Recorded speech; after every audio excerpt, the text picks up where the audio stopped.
14 juin 1940, les Allemands prennent Paris. Déclarée ville ouverte, elle se rend sans combattre. La France est vaincue et la nouvelle jette l'effroi dans le monde. Alors jeune scout biennois, René Estepet se rappelle encore du jour où la France est tombée. C'était vraiment une grosse surprise que la France soit à terre pratiquement en un mois.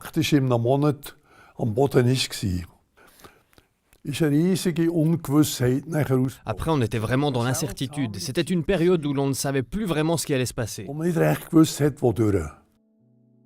Entre le 17 et le 19 juin 1940, plus de 30 000 soldats français et 12 000 soldats polonais ayant combattu dans la région de Brest traversent la frontière suisse dans le Jura.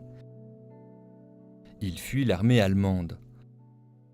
Conformément au droit international, les soldats français et polonais obtiennent en Suisse le statut d'interné militaire. En train ou à bord de véhicules de l'armée, ils sont dispersés à l'intérieur du pays. C'est ainsi que les rues biennoises sont englouties par une marée de soldats et de véhicules blindés, à l'image de ce char français photographié sur la place centrale. Les scouts de la division Orion dont fait partie René Estepet sont appelés en renfort pour accueillir les internés à Bienne. Bienne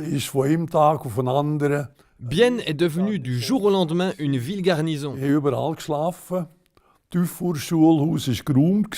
Les soldats dormaient un peu partout où ils pouvaient. L'école de la rue du Four en était remplie. On a amené de la paille dans les salles de classe. Il y avait environ 30 hommes par salle de classe. Ils dormaient sur la paille et ça jusqu'à ce que l'on sache finalement où les placer.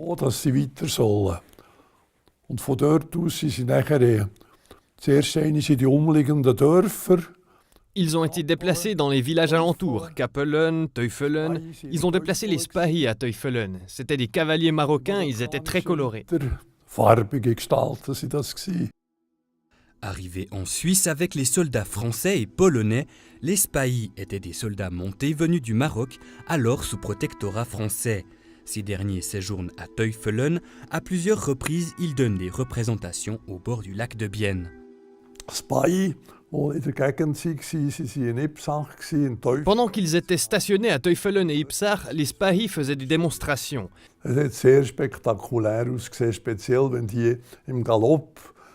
C'était très impressionnant, surtout lorsqu'ils étaient au galop. Ils étaient très bruyants et ils criaient, je ne sais plus vraiment, « Vive le roi » ou quelque chose comme ça. C'était en tout cas très impressionnant.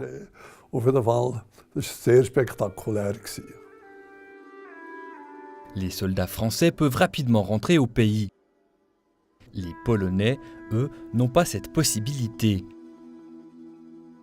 Ils sont alors déplacés à Buren an der Aare. C'est là qu'ils construiront le célèbre camp dit de concentration.